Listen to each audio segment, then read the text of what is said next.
आइए दोस्तों, आज 28 अक्टूबर के उत्तर प्रदेश के दिन भर के मुख्य समाचार और बड़ी खबरों पर नजर डाल लेते हैं। देखिए, उत्तर प्रदेश के मुख्यमंत्री योगी आदित्यनाथ ने कहा कि कानून व्यवस्था का मॉडल यूपी में बड़ा सुधारा जा रहा। बोले कि अपराध पर अपनाई जीरो टॉलरेंस नीति। फरीदाबाद में चिंतन शिविर के दौरान सीएम योगी ने ये बातें बताई। इंफ्रास्ट्रक्चर, टेक्निक और ट्रेनिंग, इस तरह से कुछ यूं मजबूत की गई कानून व्यवस्था को यूपी में। सीएम बोले कि हमारे यहाँ अपराधी या तो फिर जेल में है या तो फिर मारे गए हैं। यूपी में संगठित अपराध बिल्कुल समाप्त हो चुका है। और इतना ही नहीं, उत्तर प्रदेश में अब पुलिस भी हाईटेक होने जा रही है। योगी सरकार ने इसके लिए 600 करोड़ रुपए का बजट भी मंजूर कर दिया है। उत्तर प्रदेश में अब पुलिस के जवानों की बॉडी पर वार्न कैमरा लगाया जाएगा। फुल बॉडी प्रोटेक्टर से पुलिस के जवान लेस होंगे। अच्छा, वही देखिए, योगी सरकार के नेतृत्व में अपने लक्ष्य के करीब पहुंचा अमृत मिशन। 279 में से 211 प्रोजेक्ट्स का काम पूरा हुआ। और भी यूपी सरकार का कहना है कि अमृत योजना पर युद्ध स्तर पर काम किया जा रहा है। वही देखिए, स्मार्ट सिटी पर बड़ी खबर आ रही कि उत्तर प्रदेश बरेली में मुख्यमंत्री योगी आदित्यनाथ तैयार करेंगे 111 करोड़ की परियोजनाओं का उद्घाटन। इसके लिए भी अफसर तैयारियों में जुट गए हैं। अच्छा, वही देखिए, विज्ञान के क्षेत्र में भारत की शक्ति बड़ी है। प्रयागराज में केशव प्रसाद मौर्य बोले कि प्रधानमंत्री देश के वैज्ञानिकों का हौसला बढ़ाने का कार्य कर रहे हैं। उत्तर प्रदेश में पूर्णिमा मेले में शामिल होंगे 30 लाख श्रद्धालु। अयोध्या में 1 नवंबर से शुरू होगी 48 किलोमीटर लंबी परिक्रमा।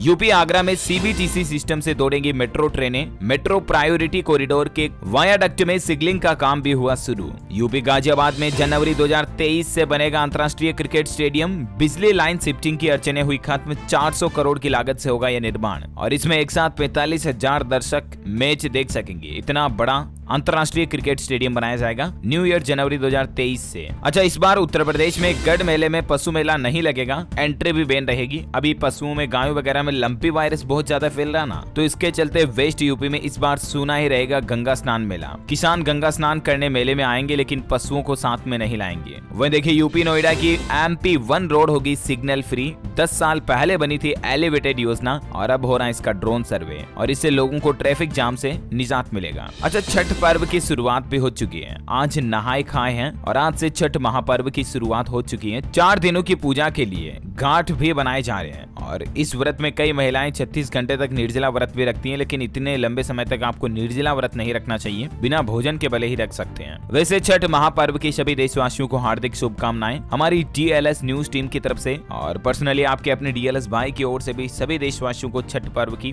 ढेर सारी शुभकामनाएं, हार्दिक बधाई। इस बार दोस्तों 4 दशक में 500 करोड़ रुपए का हुआ छठ पूजा का कारोबार। मतलब पिछले 40 सालों में सबसे ज्यादा छठ पूजा का कारोबार देखने को मिला। 80 के दशक में ट्रैक्टर ट्रॉली से गांव से सामान मंगाना पड़ता था ताकि पूजा हो सके। लेकिन आज नहाए खाए के साथ ही महापर्व की शुरुआत हो चुकी है। और कानपुर में, यूपी कानपुर में छठ पर घाटों पर तैनात रहेगी पुलिस फोर्स भी। पुलिस कमिश्नर ने घाटों का निरीक्षण करके सुरक्षा व्यवस्था का जायजा भी लिया। ट्रैफिक डायवर्जन और नो एंट्री का भी सख्ती से पालन कराया जाएगा। वैसे यूपी नोएडा में भी छठ घाट की सुरक्षा को बढ़ा दिया। यमुना के पास लाइफ सेविंग बोट और गोताखोर वगैरह भी तैनात किए गए हैं ताकि मतलब अचानक पानी में अगर किसी की हताहत या कोई डूबने की घटना हो जाए तो उनको तुरंत निकाला जा सके। इसके अलावा चारों तरफ CCTV कैमरों से भी निगरानी की जा रही है। वैसे दोस्तों, छठ व्रत को कई सारे पुरुष भी रखते हैं महिलाओं के साथ साथ। मन्नतें हुई पूरी तो ये नई परंपरा भी बन गई है। क्षेत्रीय दायरा तोड़ देश में, पूरे देश में अब धीरे धीरे छठ पूजा का माहौल बढ़ता जा रहा। अच्छा, वहीं देखिए अगली बड़ी खबर, कौशाम्बी के मेहवा घाट में बनेगा निषाद राज का भव्य मंदिर। मत्स्य मंत्री संजय निषाद की तरफ से यह बड़ी घोषणा की गई है। उन्होंने कहा कि मछुआरा समुदाय को इससे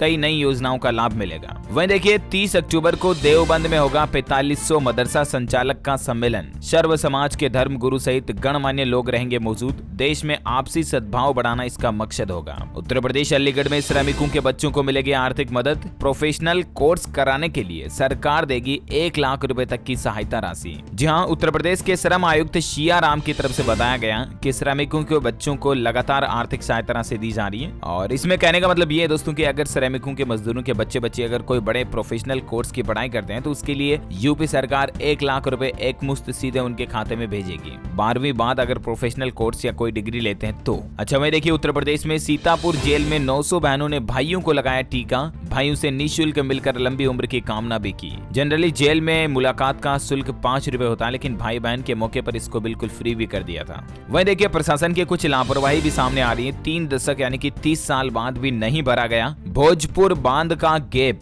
और इससे सिद्धार्थ नगर में 150 गांव बाढ़ से पूरे जलमग्न हो रहे हैं। लोगों के घरों में भी पानी घुस रहा है। कुछ तस्वीरें आप देख सकते हैं। सिद्धार्थ नगर में बांधों में गेप होने से कई गांवों को बाढ़ की त्रासदी झेलनी पड़ रही है। लगभग 150 से ज्यादा गाँव में बाढ़ का पानी अभी तबाही मचा रहा, देख सकते हैं आप। अच्छा, दिवाली के बाद यूपी में प्रदूषण भी काफी ज्यादा बढ़ा और उत्तर प्रदेश का गाजियाबाद शहर देश का सबसे प्रदूषित शहर घोषित कर दिया गया। दिल्ली से भी ज्यादा प्रदूषण यहाँ पर फैल गया और दिवाली बीतने के बाद भी अभी भी प्रदूषण का स्तर कई गुना बढ़ा हुआ। लोनी इलाके की हवा काफी जहरीली हो गई है। ये जो तस्वीर आप देख रहे हैं ना, ये नोएडा की तस्वीर करीब 12 बजे की है, दोपहर की, और इस समय भी आप आसमान में देख सकते हैं कितनी धुंध दिखाई दे रही है। मतलब दूर की बिल्डिंगें भी नहीं दिख रही हैं। दिन में 12 बजे दोपहर की घटना है और इसलिए पटाखे नहीं चलाने चाहिए ताकि प्रदूषण कम से कम हो। ग्रीन पटाखे चलाएं या ई क्रैकर्स का इस्तेमाल करें, है ना। वहीं देखिए बड़ी खबर दोस्तों, आदि विश्वेश्वर के केस की सुनवाई अब 8 नवंबर को होगी। ज्ञान व्यापी हिंदुओं को सौंपने की मांग पर पूरी हो चुकी है बहस। कोर्ट को अब मात्र ऑर्डर सुनाना है और अगले महीने 8 नवंबर को हमें इसका फैसला भी देखने मिलेगा। अच्छा, उत्तर प्रदेश में बुलंदशहर में 50 शिक्षकों पर कार्रवाई की गई। बिना बताए स्कूल में अनुपस्थित मिले थे। नोटिस के साथ 1 दिन का वेतन भी काटा गया। लेकिन हालात देखिए, मतलब स्कूल में बिना बताए अनुपस्थित है शिक्षक। अच्छा, वहीं देखिए बुलंदशहर में CHC में महीने की 9 तारीख को मनाया जा रहा मातृत्व दिवस और इसका मकसद है जच्चा और बच्चा की सुरक्षा के लिए प्रसव पूर्व जांच भी अब जरूरी होगी। बुलंदशहर में स्वास्थ्य विभाग द्वारा गर्भवती महिलाओं को बेहतर स्वास्थ्य सेवाएं उपलब्ध कराने के लिए ये एक नई पहल शुरू की गई है और साथ ही मातृ एवं शिशु दर में कमी लाने के उद्देश्य से भी ये सभी सामुदायिक स्वास्थ्य केंद्रों पर हर महीने की 9 तारीख को प्रधानमंत्री सुरक्षित मातृत्व अभियान दिवस के तहत